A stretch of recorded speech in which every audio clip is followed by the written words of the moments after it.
নমস্কার বন্ধুরা, ভাই বোনের হেসেল ঘরে সবাইকে স্বাগত। আজ আমি নিয়ে এসেছি আবারও একটা নতুন স্বাদের রেসিপি। একদম ঘরোয়া পদ্ধতিতে খুব সহজেই কম সময়ের মধ্যে কিভাবে দোকানের মতো সুস্বাদু দই বানানো যায় তারই একটা রেসিপি আপনাদেরকে আমি দেখাবো। ভিডিওটি কেউ স্কিপ করবেন না, পুরো ভিডিওটি দেখার জন্য অনুরোধ রইল। আজকের রেসিপির জন্য আমি এখানে নিয়েছি 2 কেজি লিকুইড দুধ। এটা পিওর গরুর দুধ। এই দুধটা প্রথমে আমি মিনিট 5 জাল করে নিয়েছি। দই পাততে গেলে পরিমাপটা কিন্তু খুবই গুরুত্বপূর্ণ।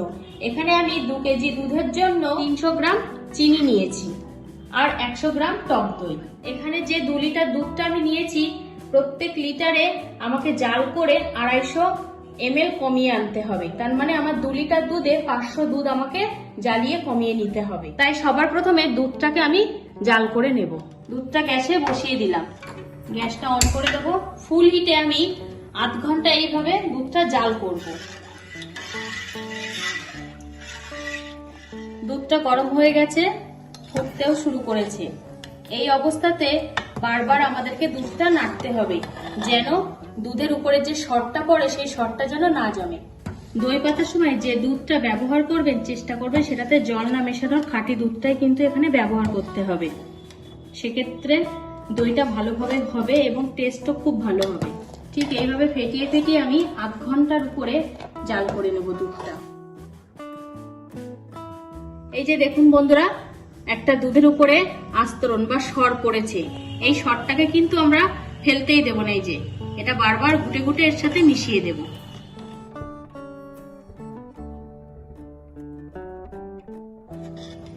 দশ মিনিট আমি দুধটা জাল করে নিয়েছি। দেখুন দুধটা কিন্তু একটু ঘন হয়ে এসেছে, কালারটাও হালকা চেঞ্জ হতে শুরু করেছে।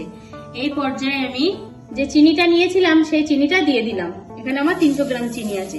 চিনিটা আমি এবার এর সাথে মিশিয়ে নেব। এখানে আমি পার কেজিতে 150 গ্রাম চিনি হিসাব করে 300 গ্রাম চিনি দিয়েছি।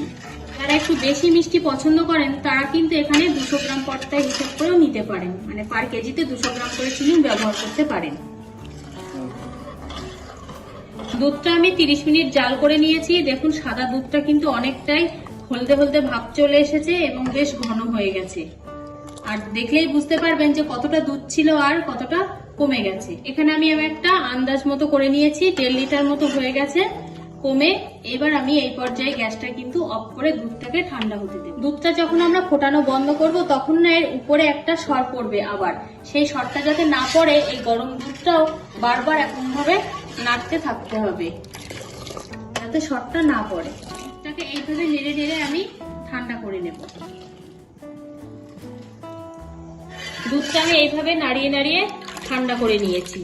এখন দুধটাকে পুরোপুরি ঠান্ডা করা যাবে না, তার জন্য আমি দেখবো যে কতটা ঠান্ডা হয়েছে আর গরম আছে কতটা। হাতের উপরে এক ফোঁটা ফেলবো, দেখুন হালকা একটু গরম আমার অনুভব হচ্ছে, তাই বলে কিন্তু পুরোপুরি ঠান্ডা হয়নি, যেটা আমি সহ্য করতে পারছি। ঠিক এই পর্যায় পর্যন্ত আমি ঠান্ডা করে নেব। এবার দই পাতার জন্য যে টক দইটা আমি নিয়েছিলাম সেই দইটাকে আমি এবার ফেটিয়ে নেব। একটা বাটি নিয়ে নিলাম। এবার এই টক দইটা আমি এর মধ্যে দিয়ে দেব।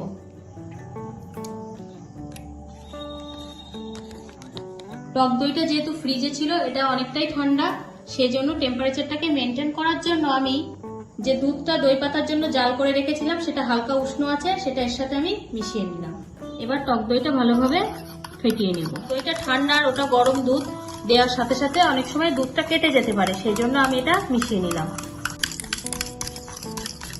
টক দইটা আমার ভালোভাবে ফেটানো হয়ে গেছে। এবার আমি এই দুধের সাথে টক দইটা মিশিয়ে নেব। ফেটানো টক দইটা দিয়ে দিলাম। এবার এই টক দইটা ভালোভাবে দুধের সাথে মিশিয়ে নেব। ভালোভাবে টক দইটা আমি এর সাথে মিশিয়ে নিয়েছি। এবার দইটা আমি যে পাত্রে বানাবো সেই পাত্রটা নিয়ে নেব। এখানে দই পাতার জন্য আমি একটা মাটির হাঁড়ি ব্যবহার করেছি। আপনারা যদি মাটির হাঁড়ি না পান সেক্ষেত্রে বাড়িতে থাকা যে কোনো বাটির মধ্যে আপনারা কিন্তু দইটা পাততে পারেন। এই হাঁড়ির ভেতরে কিন্তু বালি থাকে, সেই বালিটা পরিষ্কার করার জন্য এখানে জল ব্যবহার করলে হবে না। ভালো পরিষ্কার কাপড় দিয়ে ঘষে ঘষে বালিটা তুলে নিতে হবে, কারণ যদি ভেজা থাকে হাঁড়িটা সেক্ষেত্রে কিন্তু দই ভালোভাবে নাও বসতে পারে। সেজন্য আমি এখানে জল ব্যবহার করিনি, ভালো একটা কাপড় দিয়ে হাঁড়িটা ভালোভাবে মুছে বালিগুলোকে পরিষ্কার করে নিয়েছি। এবার আমি এই দুধটা এর মধ্যে ঢেলে দেব।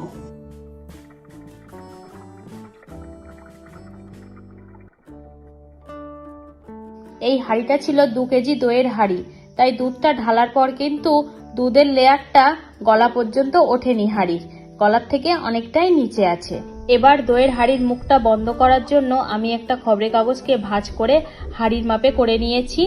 এবার এই কাগজটা হাঁড়ির মুখে বসিয়ে দিলাম। তারপর কাগজটা আস্তে করে চারিদিক থেকে দইয়ের হাঁড়ির চারপাশ দিয়ে এইভাবে চেপে চেপে ভাঁজ করে নিচ্ছি। হাঁড়ির মুখে কাগজটা ভালোভাবে চেপে চেপে মুড়িয়ে নিয়েছি। এবার একটা রাবারের গার্ডার নিলাম।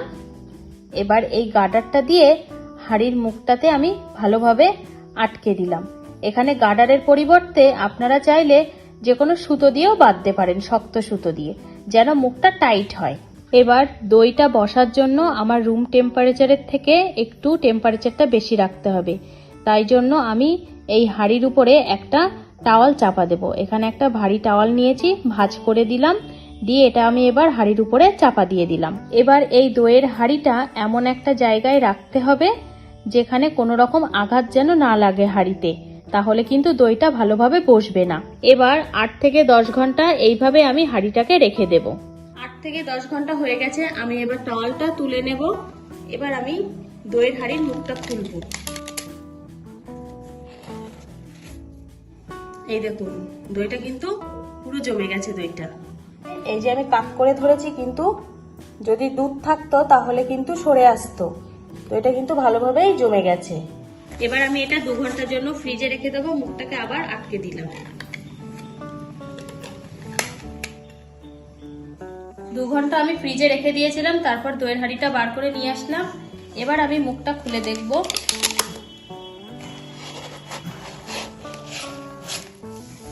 এই দেখুন বন্ধুরা, কত সুন্দর দেখতে হয়েছে, একদম পুরো দোকানের কেনা দইয়ের মতন। এবার আমি এটা কেটে আপনাদেরকে দেখাবো। দেখুন কত সুন্দর জমাট বেঁধেছে, একদম যেন দোকানের দইয়ের মতো লাগছে। আপনারা যারা একদম নতুন দই বানাতে চাইছেন তাদেরকে বলছি এই পদ্ধতিতে একবার হলেও বানিয়ে দেখবেন, এক চান্সে দই বসে যাবে, 100% গ্যারান্টি দিয়ে বলছি। এবং এতক্ষণ যে সকল বন্ধুরা আমার ভিডিওটি দেখলেন তাদেরকে অনুরোধ করব আমার চ্যানেলটিকে সাবস্ক্রাইব করে আমাদের পাশে থাকার জন্য। আর যে সকল বন্ধুরা ফেসবুক থেকে দেখছেন তারা অবশ্যই আমাদের পেজটিকে ফলো করবেন, তাহলে এমনই নিত্য নতুন রান্নার আপডেট সবার প্রথমে আপনার ফোনে নোটিফিকেশন চলে যাবে। আজ তাহলে এই পর্যন্ত, দেখা হচ্ছে পরের কোনো নতুন রেসিপিতে।